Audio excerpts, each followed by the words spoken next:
Hello and welcome to Good Evening Britain, a Force for Good's weekly show coming to you live from our studios here in the heart of the great British city of Glasgow with me, your host, Alistair McConnachie, bringing you quality pro-UK comment and analysis across all our digital platforms throughout the United Kingdom and across the world. We're bringing it to you every Wednesday night on YouTube, on Facebook, on Twitter and on TikTok. Folks, please tell us where you are viewing from. Send us your comments, send us your greetings, and we will aim to give you a shout out. Gentleman there on TikTok says, "Are you Rick Astley?"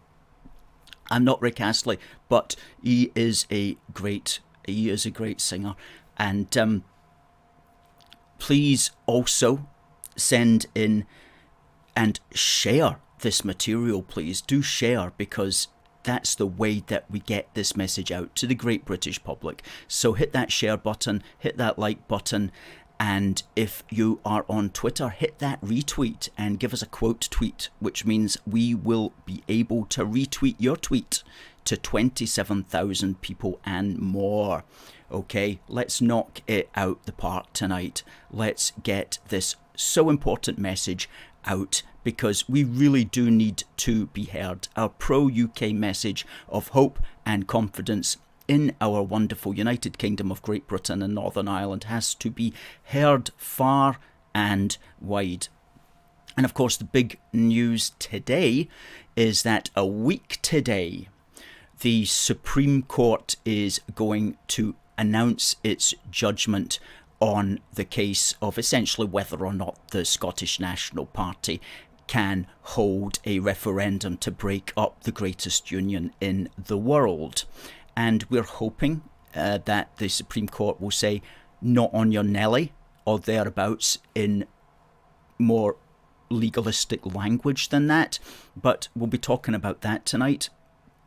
We'll also be talking about how it's time really to put the ball in the back of the Scot net, and hopefully the Supreme Court might give us a little pass over to the wing, and we'll just run up and just smash it straight into the back of the net next Wednesday, because it's high time we got a win. It's high time we got a win. We're fed up listening to the Scottish Nationalists griping and moaning and crying about how they want to break up something that is so valuable and so precious. Really, at the end of the day, it's absolutely absurd that this crazy notion has even had any traction. Back when I was growing up, and I'm not that old, back when I was growing up, the only people who wanted to break up the UK were utter cranks. Utter cranks. How on earth has this crank mentality entered the mainstream? Well, we'll all have our ideas about that, no doubt, but lots of people coming in there on the comments.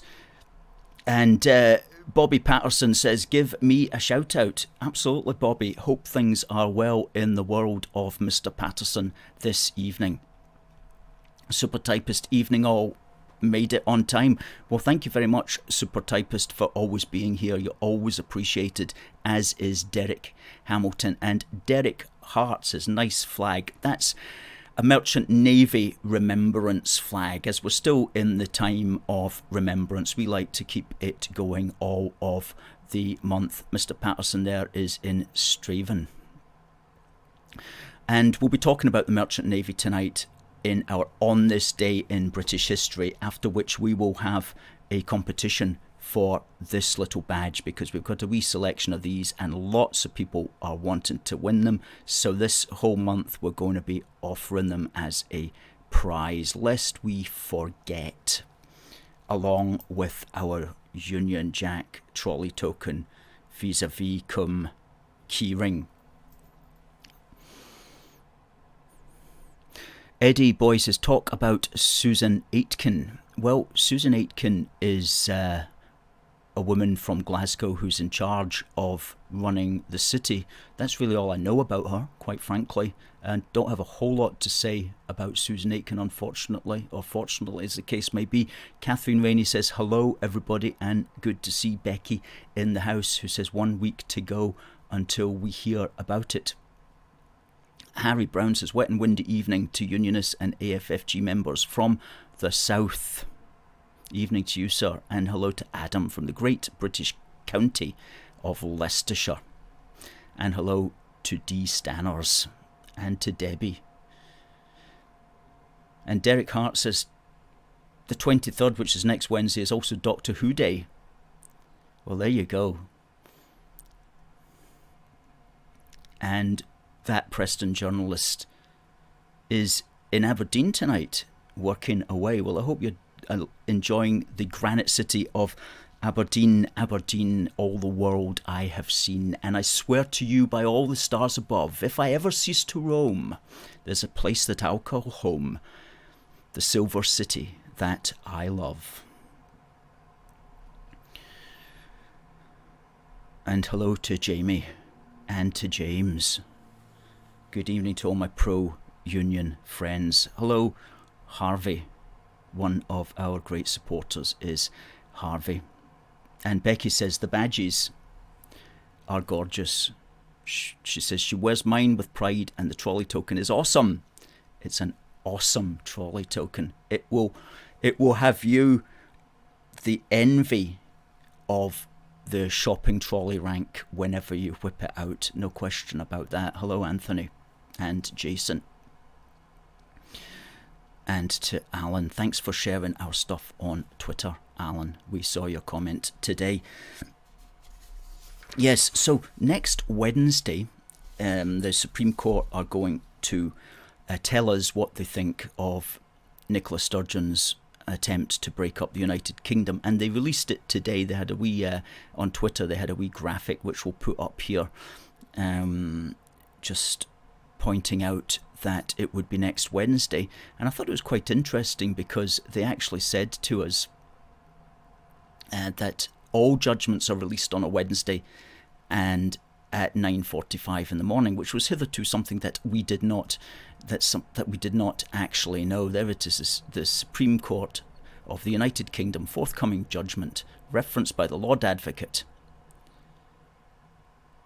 Under blah blah blah, all UKSC, that's UK Supreme Court judgments, are handed down in court on Wednesdays at 9:45 a.m. and are live streamed.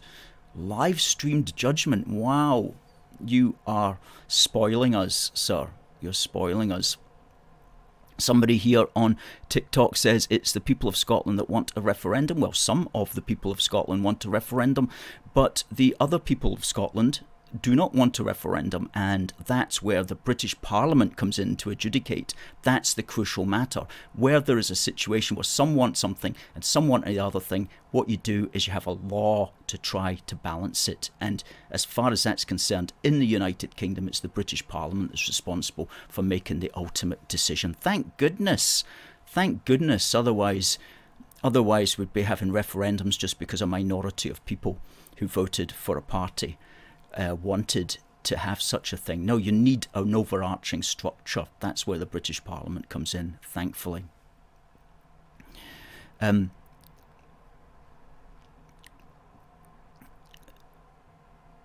this is what we're going to be talking about, is indeed the proper constitutional understanding, which never gets properly brought out. Adam says, if the Supreme Court allows Holyrood to hold a referendum, this country is out of control. Well, that's for certain, isn't it? Well, as James says here, what the SNP will say is that democracy has not been respected.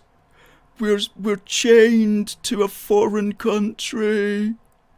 England has imprisoned us. It's so terrible. You know, the usual stuff that they come up with. And the Scottish National MPs and MSPs will be encouraging all that nonsense, you know. They'll be encouraging the wildest shores of Scottish nationalism in their fantasies, in their utter fantasies. Oh, goodness me. What's the actual question about? What is it that they're actually answering? What's the Supreme Court answering? We've got the actual question there, which we'll just bring up. And as Adam says, only a minority want a referendum, 7% last time I checked.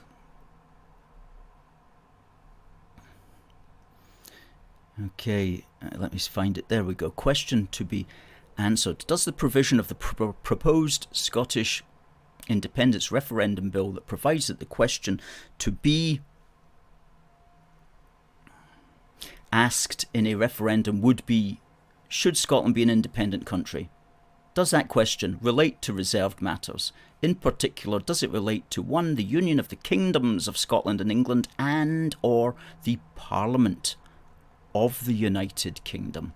Well, clearly it doesn't take a Supreme Court judge to tell you that it most certainly does relate to both of those things. And since both of those things are reserved, then it also means that it's not in the gift of Madam Sturgeon to hold a referendum. And isn't that so sad for the Scottish nationalists who don't understand the British Constitution? It must be so terrible for them. And I feel for them next Wednesday when they find this out, when constitutional and political reality hits them over the head. They'll be like, I don't understand what's going on.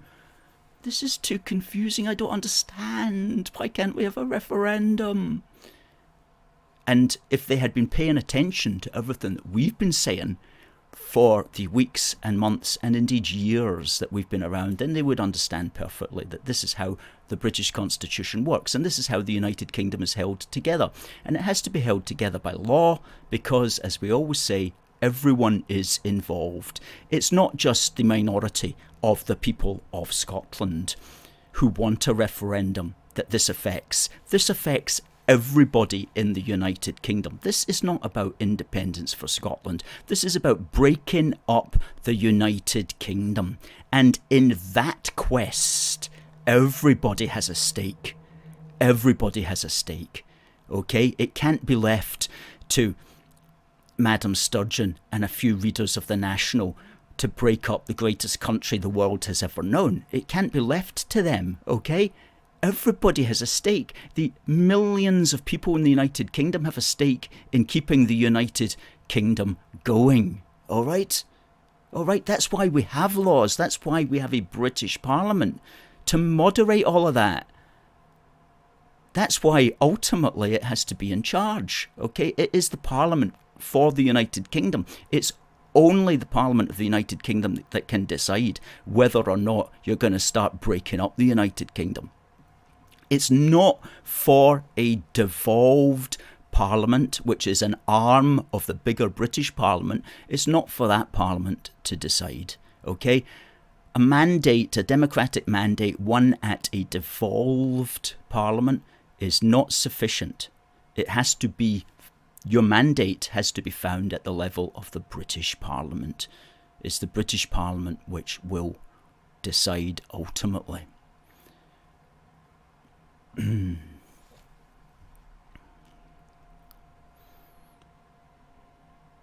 Somebody there says Scotland doesn't get what it votes for.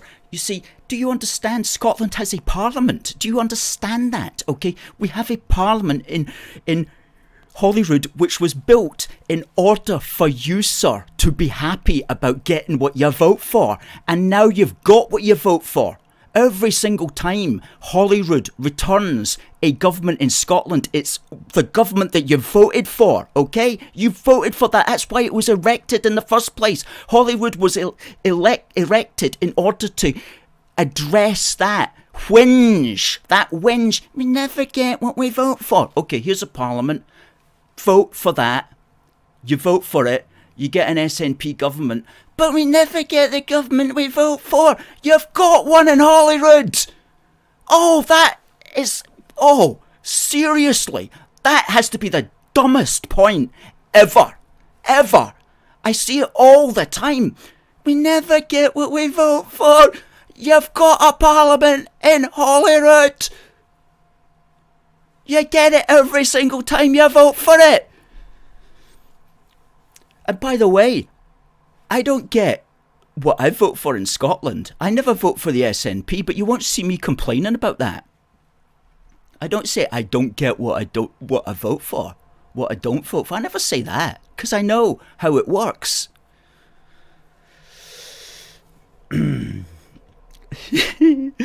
Oh, sorry for getting excited there, but I mean, I see that so often, and it's just so easy to knock back because you've literally got what you vote for. The whole Holyrood Parliament was established for you to get what you want, and you got it, and it's still not enough for you. Oh man. Adam says Scot Nats get telked by Alistair. Don't they just? Don't they just? Buffalo Soldier says keep up the good work. We absolutely will, Buffalo Soldier. GW says, did you vote for that haircut?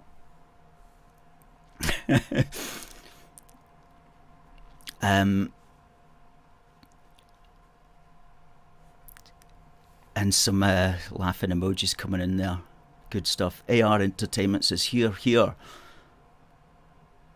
Adam says, you need to have a Scot Nat on here so we can have a debate. Becky says, your face went a bit red there. Well, maybe I can get the face as red as the flags and my t-shirt and this poppy. That must be it. Mark says, go for it, mate. It's cool and entertaining. Totally is. D. Stanners drops some information here. The Supreme Court, which will make the decision, is made up of Lord Reid, who is a Scottish judge, Lord Lloyd, who's a Welsh judge, Lord Sales, who's an English judge, Lord Stevens, who's a Northern Irish judge, and Lady Rose, who is English. Well, that's a good diverse crew that are making up the decision. But you know what? They'll make the decision, and the Scot Nats will go, it's not fair that all these English judges make the decision. And you'll go, well, actually, no. There was one Scottish, one English. Sorry, one Scottish, one Welsh, one Northern Irish, and two English. But it's still not fair. Oh. And there's another thing that the Scot Nats do. This is an incredible one, right? And I've started to notice this one. They'll go, Scots law is different from English law. So Parliament, the Westminster Parliament's in England, so it must be making English law, so English law doesn't apply in Scotland. It's absolutely mental. And people who look normal will make that argument. And you're like, what? And then you go, no, it's British parliamentary law which applies throughout all of the United Kingdom. The fact that lawyers go to different schools in order to talk about the law is neither here nor there, you know. But they actually think, they don't understand the difference.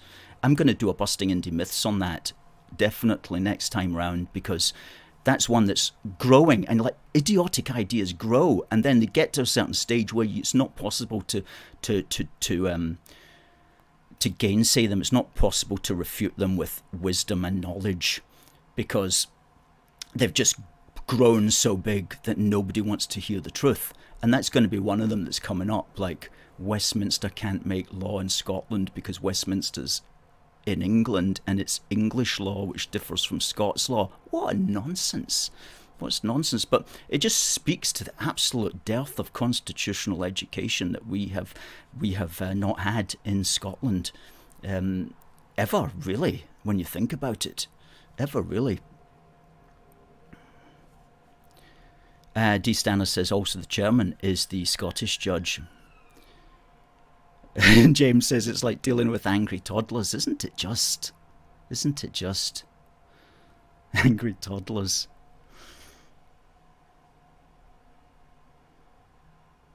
Yeah, the other one is, as Adam says, England annexed Scotland in 1707. Of course, that's what they'll say, but as we know, it wasn't. It was a decision of both of the parliaments.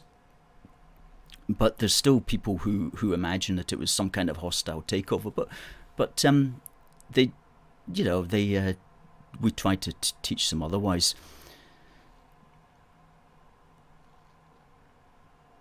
AR Entertainment says we should have a Scot Nat as a guest so we can have him or telt by you. That might just end in chaos, actually. I don't know how. That would have to be in a very controlled environment, shall we say. Send in your comments, folks. Send in your comments. Gosh. Some amusing comments on Twitter. Yes, so what Nicola Sturgeon will say is that it proves when the Scot Nats say we can't have when the Supreme Court says we can't have a referendum next year without the say-so of the British Parliament, Nicola Sturgeon will say that proves that we're not in a voluntary union. That's one of the things that she will do. But again, she is knowingly misrepresenting the constitutional reality. That's something that she should not be doing in her position. She's just firing up her base with constitutional stupidity, which does not take into account the fact that we also live in a United Kingdom, that we also live in a union of laws. And we talked about this last week. We're not just in a union of consent, we're also in a union quite necessarily of law. And law is there because, as I just said earlier, everyone is involved in this. Everyone has a stake, and that means everybody has to be considered and, where necessary, protected by the law.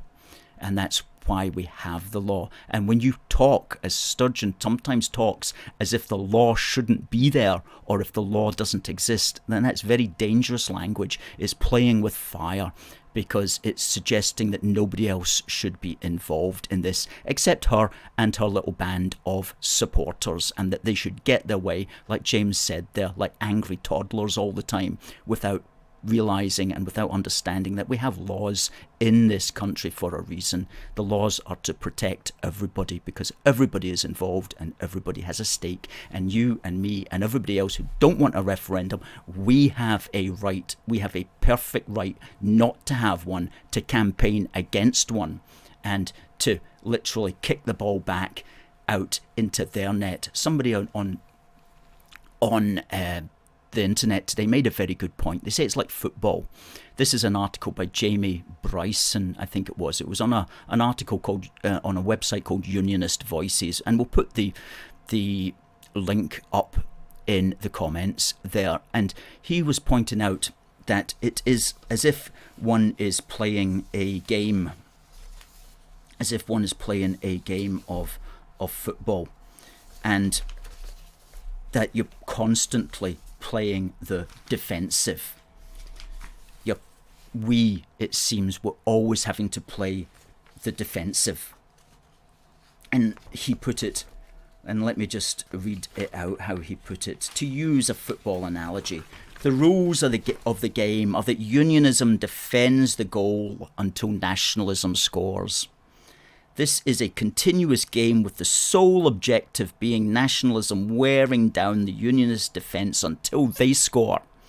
At that point, the ball is lifted and the game ends. There is no rematch or any provision to even seek one. And that's what it's like.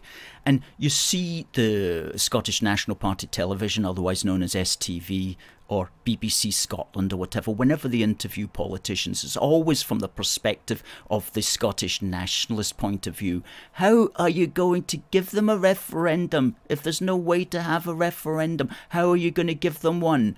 What can they do to get one? It's all about giving them what they want all the time, like little angry, grasping toddlers. All about giving them what they want. It's like, no, how about giving us what we want? Okay, we don't want a referendum. We don't want this. A referendum is a political device deliberately intended to destroy the United Kingdom. That is its sole purpose. Its sole purpose is to destroy the United Kingdom. We don't want that. We don't want that any more than we want a referendum on driving a bus over a cliff. It's something that we don't want. Okay, we have a perfect right to stop them getting their way. Democratically and legally and politically, we have a perfect right to stop them getting their way, and not just to stop them getting their way, but to build the United Kingdom into something much greater, putting the ball back in their net, strengthening the United Kingdom, coming up with ideas to make sure they don't get their way, coming up with ideas to set the goal, to set the bar as high as possible so that they have to jump very, very, very, very high before they can ever even get a referendum. And then if they get one, to make sure it's as difficult as possible for them to win it, because we don't want what they want. That needs to be brought out. We need to hear our point of view. We need to hear our position spoken strongly about, because we're fed up listening to these people who think they can break up the greatest nation in the world on with a minority of the Scottish electorate on one day with a tiny margin of votes, and with an overall number of votes that will be about 4% of the overall UK electorate. That's not acceptable. We can't have that, okay? We can't have that.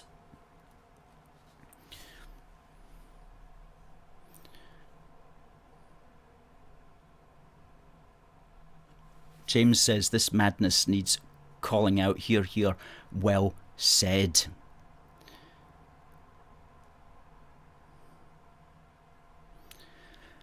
And Slim worries that the way it's set up at the moment, they only have to score a single goal and the SNP would win. Well, we have to stop that. We have to stop that. Adam says, here comes angry Alistair again. Derek says that he hopes Sturgeon resigns next Wednesday. Well, you won't be the only person who's hoping that. But to be frank with you, she's not going to do that. But it'll be interesting to see how she responds. So, as I have to tell you, of course, we're going to be outside Holyrood that day. Okay, now if you've contacted us and said that you're going to join us, we know about that, and we will send you a message in the next 2 days, 3 days, just filling you in with the details, okay?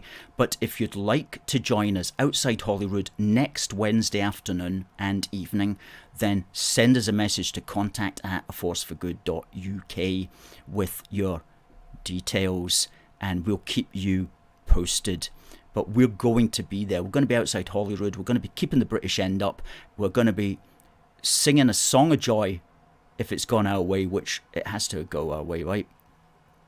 And we're going to be attempting to educate the Scottish Nationalists, who will also be there, having a cry and moan pity party.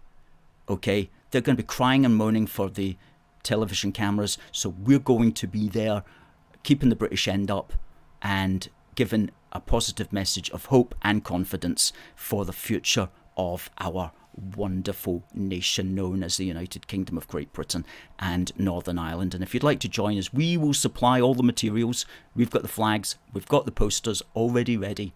So if you'd like to join us and you haven't already contacted us, then contact us at aforceforgood.uk.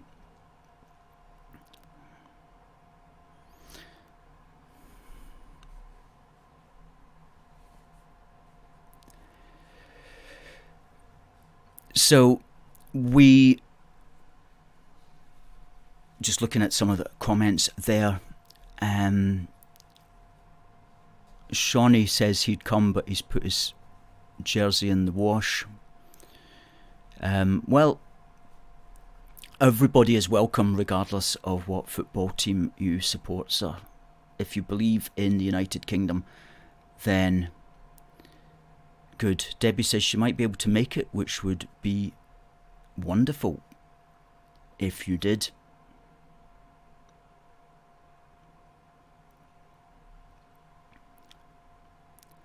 Derek says he can be there for after 5 p.m. Well, we should be there. We should be. Well, we'll probably still be there at 5. There's no question. We'll keep you in touch with that, Derek. Now, what I want to talk about is the bottom of the hour. We've got a competition coming up, which is for this little Lest We Forget badge. And after On This Day in British History, I'll ask you a little question, and the first person to get it right will win that badge. Now, let's talk about On This Day in British History. And I read a quote from Churchill who said, "I confess myself to be a great admirer of tradition. The longer you can look back, the further you can look forward. The longer you can look back, the further you can look forward." Okay, that was a speech in March 1944. We like that, and that's why we're always looking back in order to enable us to understand where we are today, how we got here, in order that we may know how best to go forward. And one of the things in my past was this little book, Warlord Book for Boys, 1984. Some of you will have even that copy. And it was on the back page of it when I noticed that. I was looking through this maybe a couple of years ago. It's in the book collection here in the office.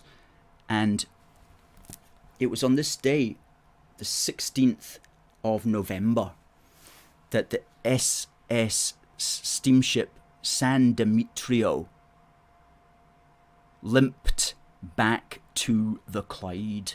Let me just tell you what that was about.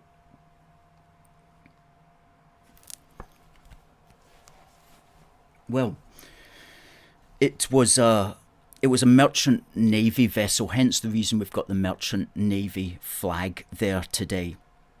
And she'd been loaded with 11,000 tons of aviation fuel at Galveston, Texas, and she was making her way back to Bristol. And she was hit by several shells by the German ship Admiral Scheer in an action called the Jervis Bay action.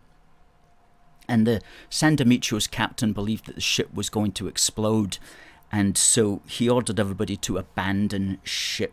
And we've got a photograph of the ship on fire, a painting I should say. That's a painting by Norman Wilkinson. And basically what then happened was they all evacuated onto their lifeboats. One lifeboat was picked up, but the other lifeboat started drifting, and then the next morning the lifeboat spotted the ship still sailing, but the fire had sort of gone out a bit, so they reboarded it and they fought the remaining fire, and they were able to steer a course with the ship in a pretty bad way. They managed to steer a course back to the nearest port, which was the Clyde, and it was on this day 82 years ago that she limped back in, thankfully avoiding any more of the enemy U-boats, although there had been one fatality, a chap called John Boyle. And let's put up a picture of some of the crew that we've got there. There's just some of the crew back when they arrived back in the Clyde, the crewmen. I say crewmen, I don't know if there's any non-binary folk in there, but to be frank, it doesn't quite look like it, does it? In the middle there's the chief engineer, Charles Pollard, who got the ship working again. So good for them. And that story was actually turned into a film, and we've got a poster of it. The film was called San Demetrio, London. And that was one of the Ealing movies there. And one of the few films to be made about the Merchant Navy during World War II. And there's another poster there as well.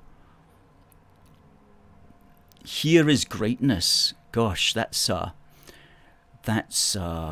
slogan. San Demetrio, London. Directed by Michael Balkan. He was the chap in charge of Ealing Studios. Okay. Cool. That was on this day in British history.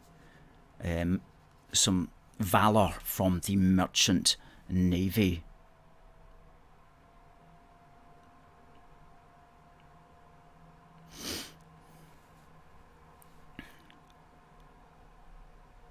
Alan says that he's been looking through a book called Britain's Treasure Islands by Stuart McPherson. Some of you watching may like it. It's worth a look if you can find it. That's right.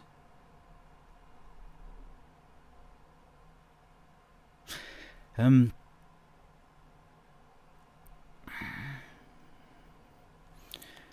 there's some accompanying videos on YouTube to the book also. Marcus says, Warlord, classic British weekly from 1974 to 1986 by D.C. Thompson, at a time where war comics were very popular in the British Isles. They certainly were. And the Warlord came out there in 1974, and I had a first edition, but I no longer have it, which annoys me somewhat. But thing with Warlord and these boys' comics is everything changed when Star Wars came out in, I think it was 1977 or thereabouts, and children's entertainment changed from being heavily based in things which you could imagine happening in the real world to things which were fantastical, such as, you know, space monsters and stuff like that. And it's in that realm that children's entertainment today is still located, rather than in the realm of things that used to happen or things based around stuff that happened in the past. In other words, a move from reality to fantasy in a not just in an actual real shift towards that realm completely, which I didn't really like very much. But Alan says Commando comics are still on the go. They absolutely are still on the go. So a wee question about that for this badge, and also for the awesome trolley token.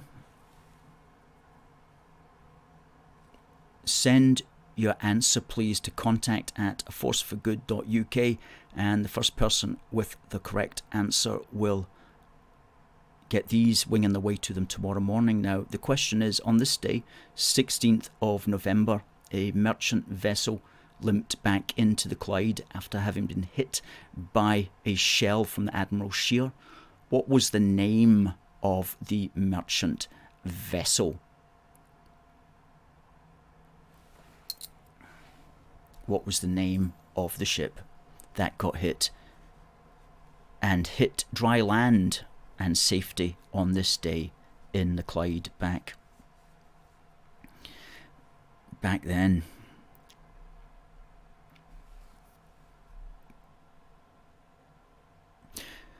Good. Well, it's time for the next edition of Busting Indy Myths.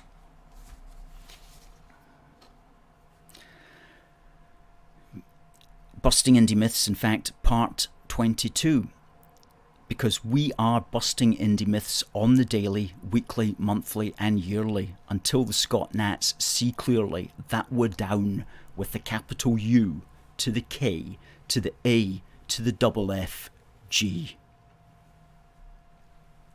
And in this Busting Indy Myths, we're going to address the oft-heard notion that we don't want a referendum to break up the United Kingdom because we don't trust the people. And there are variations around this theme which we will mention, but they're part of a Scottish nationalist tendency to shift debate and manipulate in order to appeal either to morality or vanity or one's sense of confidence. And there was somebody there on TikTok who said, oh, you're scared to have another referendum. Well, we devoted an entire Busting Indy Myths to that particular Indy myth. But this one we're going to talk about the concept of trust. And we decided to talk about this because we saw a particularly nauseous Scottish nationalist MSP on Question Time trying to be awfully clever and trying to sound awfully reasonable by saying that whether we were for or against a referendum, we can all agree to trust the people. And that's an attempt to appeal to our sense of morality. And other examples, if you don't want a referendum, then you don't trust the people. That's an attempt to shame us into going along with their agenda. Another one, do we trust the people to decide? That's a deceptive question, which is aiming to get us to go along with their agenda for fear of being thought not to trust the people. And the we can all agree to trust the people one, which is intended to flatter us into accepting their agenda. And all these sound awfully clever until you realise that in fact trusting the people has got absolutely nothing to do with the issue whatsoever. It's a complete red herring. Because this isn't a referendum about whether or not we trust the people. Nobody is proposing that we are to go into the polling station and be presented with a ballot paper saying, do you trust the people, yes or no? That's not the matter at hand. That's not the matter we're going to be deciding upon. So whether or not you trust the people is totally irrelevant. And it's also absurd because they're trusting the people to make their decision. We want to trust the people to make our decision. And at the end of the day, each of us is going to be just about half right. So it's an absurd shifting of the debate in order to manipulate your sense of morality or your vanity or your sense of confidence in the cause in order to get you to go along with their agenda. So we should see it as simply a red herring, that one. This isn't about a referendum on whether we trust the people. This is a referendum on whether or not you want to break up the UK. Trusting the people is, in this instant, neither here nor there. And another one is on that same idea of shifting debate is, oh, well, a referendum will prove whether you're right or wrong. Again, shifting the debate to being proven right. I'm not interested in being proven right. I'm interested in stopping you getting your way. I'm interested in not having a referendum to break up the United Kingdom. That's what I'm interested in. I'm not interested in being proven right.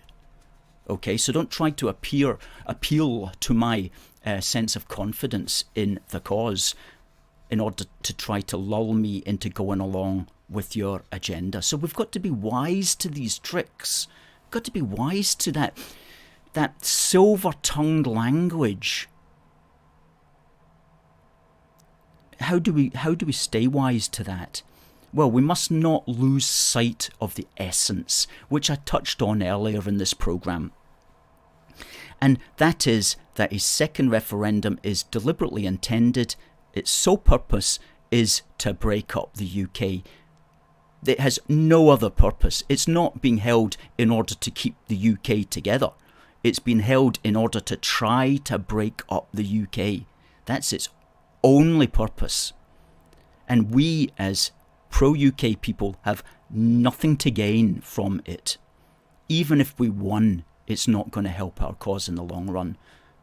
Okay, so we must not lose sight of the fact that they want a referendum deliberately in order to break up the UK, and there is no other purpose of that referendum.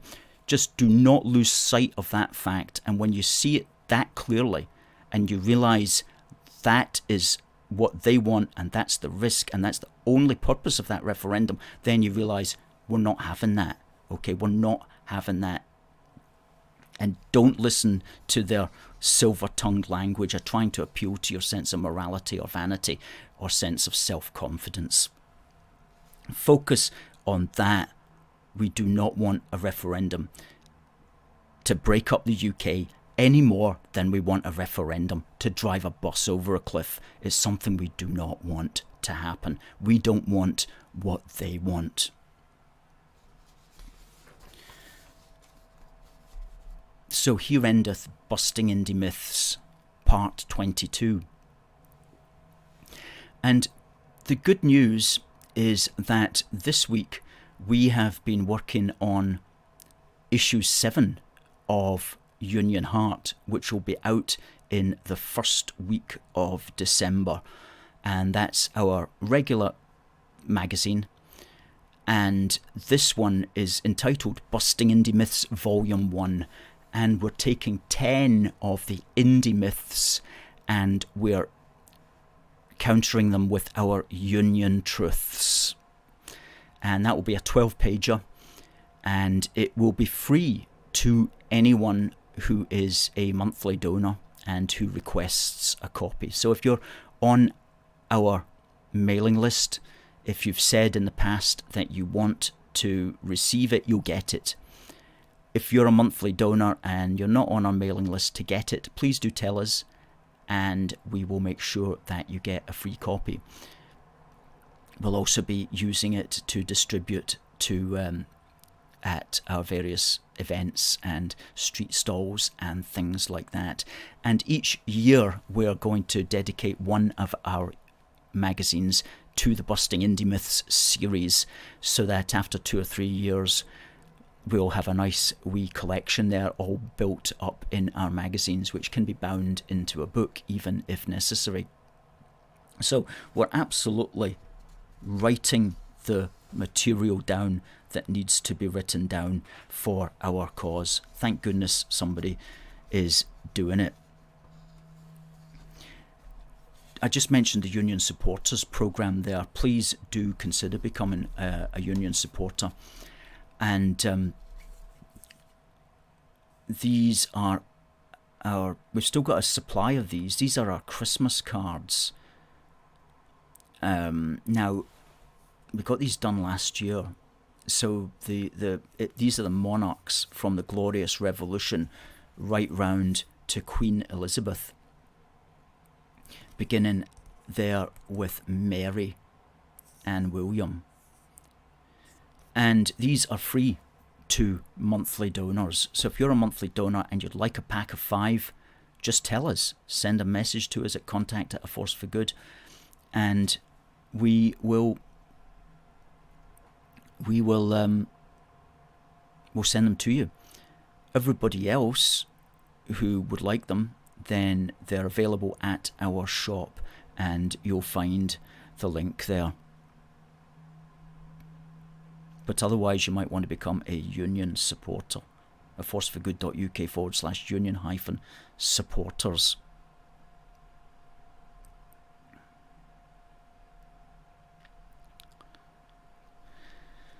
There you go. Good.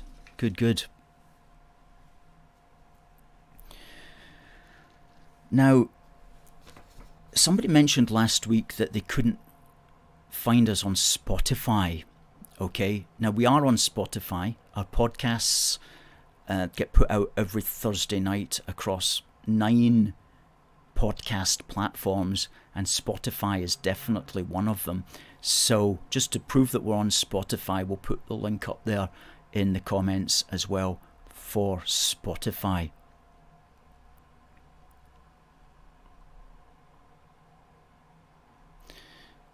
Now,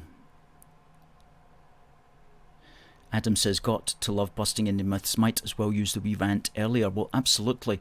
The idea that we don't get a government that we vote for, that has to be a busting indie myths, Adam, doesn't it? It definitely does. It definitely does. It's well past time, that one. Yes, Slim says if they trusted the people, they would have accepted the result last time. Well, I saw an SNP MP in the House of Commons today talking about how they didn't want to be lectured to on democracy by, I think it was the Secretary of State for Scotland. And I thought, if I was the Secretary of State for Scotland, I'd have turned around then and said, and I would have said, well, I don't think we need to be lectured to by a party that doesn't accept the vote of the people of Scotland in September the 18th, 2014, and also won't accept the democratic vote of the people of all the United Kingdom on the 23rd of June 2016. the SNP has certainly got form for not accepting democratic votes and democratic results. Yep. We shouldn't have another vote to break up our wonderful United Kingdom, says TC. It serves no purpose to our economy or to our harmony. That's right.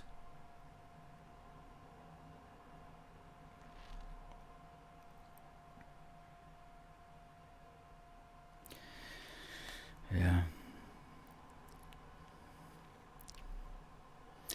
Yeah, Unionist there makes a comment about comics, certainly American comics. Superman was quite fantastical, and that was in the 1930s.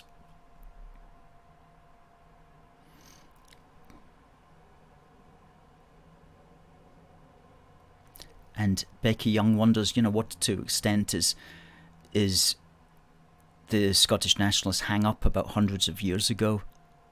Literally, to what extent do some Scottish Nationalists see that as requiring independence today? Is it, as she puts it, a terrible act of revenge on England? For some of them it will be.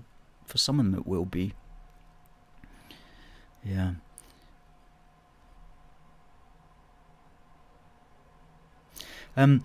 What I want to just do now is just to have what we're going to call a big Neil moment.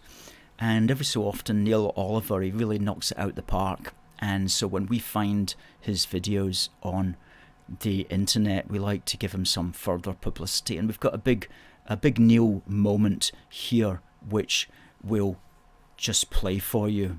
SNP-dominated Scotland has been a disaster about health, about education. A Scottish education used to be something that people trumpeted about having. It used to be something that people, that having experienced the Scottish education system was a matter for great pride. Scottish schools have been taken off of international league tables because it's too embarrassing to continue with the comparison. Infrastructure is failing. The health service is failing. In parts of Glasgow, the life expectancy of a man is the same as a man in sub-Saharan Africa.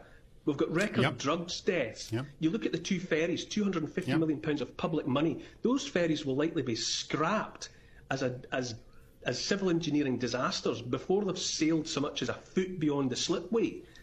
Everything about every metric you can consider, the SNP-dominated Scotland has failed.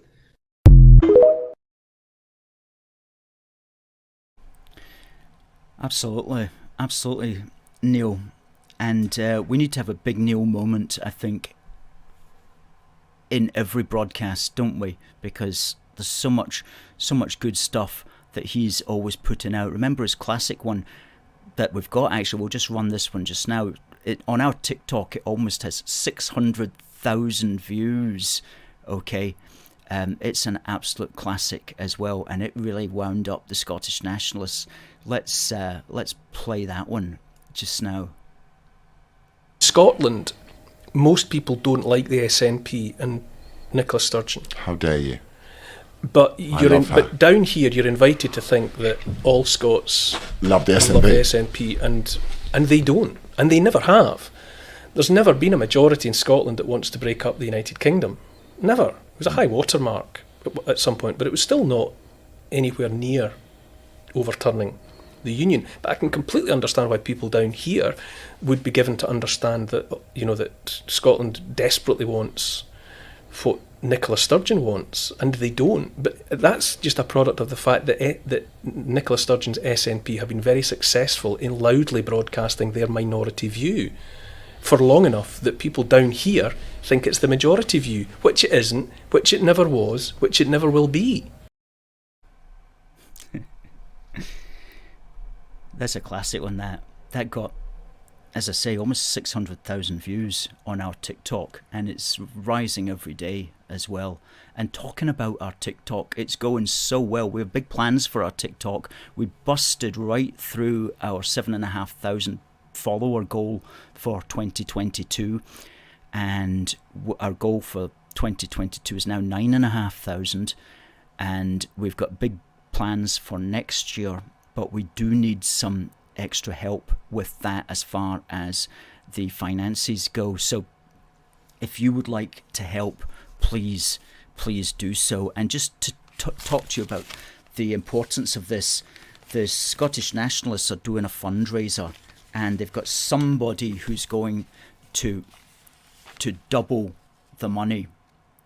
Double Your Money Indy fundraiser launched, and up to £50,000. So if they can get £50,000 from the from deluded people in Scotland, somebody is going to match it with another 50k. Okay, now we don't, to my knowledge, have anybody like that in the Unionist movement, but if there's anybody watching, please, who can best, what organisation can best use that kind of stuff, because we knock it out the park on a pittance, okay? And we not only knock it out the park, but we actually blast that ball into the back of the net, into the back of the Scot net every single day across all our social media platforms. We've been doing so for coming up for 11 years, and in 11 years' time, we'll still be here with a great back catalogue of written material, of videos and so on, with your help. And such a big thank you to all the people who do help us. It really is absolutely wonderful. All our monthly donors, all our one-off donators, and everybody who buys the merchandise. Talking about merchandise, somebody's asking, where can you get this t-shirt? Well, this t-shirt and others are at our Teespring shop, and you'll find the link in the comments. But you can also get other things. Well, you actually get to the Hoodie store via that link, aforceforgood.uk/shop-1. Okay, that will take you. There's a link at the top of the page that will take you to our t-shirt and hoodie store, where you can get this beautiful Postbox Red A Force for Good t-shirt or hoodie in a variety of designs. Our most popular one is Scottish and British, and I know some of you have quite a lot of them already, and thank you for that.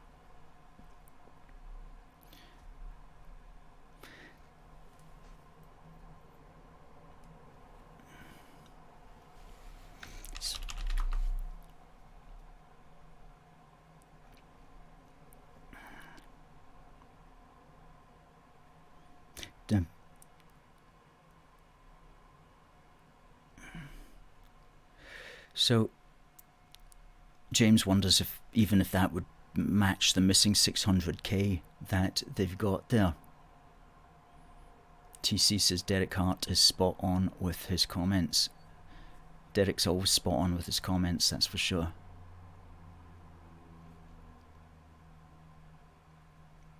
Derek here says that in the national newspaper you only get 3 or 4 in the supermarkets, and he usually puts another paper on top of it to hide it. Now we have a winner for our Lest We Forget badge and our trolley token and keyring. We asked the question on this day, on the 16th of November in 1940, a merchant vessel limped back to the Clyde. A film was made about it. One of the few films to celebrate the bravery of the merchant navy. What was the name of the ship? And the name of the ship was the steamship San Demetrio. San Demetrio is a town in Italy, and Demetrio, and the winner is Harry Brown. Good. Well done, Harry. Congratulations. We will get that straight to you tomorrow. Well done. Thank you very much to everybody who took part. There'll be an opportunity to win this next week as well. And we do have some remembrance items at our shop, aforceforgood.uk shop-1. Becky says, well done, Harry.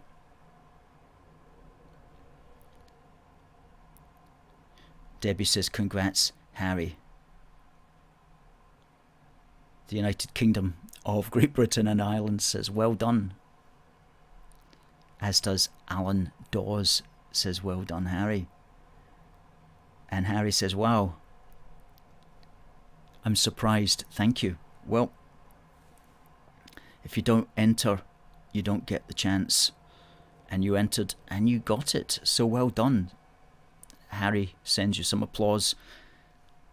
And Derek says, brilliant.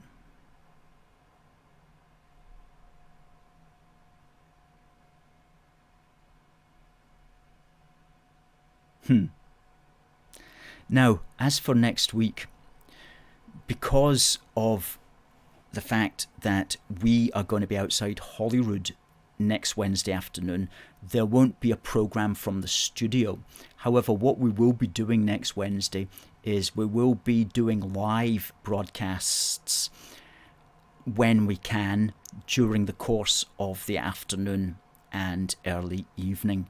And so these broadcasts will be on Facebook and on YouTube and on Twitter. And maybe even we might even manage some on Instagram and on TikTok. So we will be broadcasting next Wednesday, but we won't be doing a programme from the studios here at 7 o'clock because we'll be in the field. We'll be in the field of action. We will be the men and women in the arena.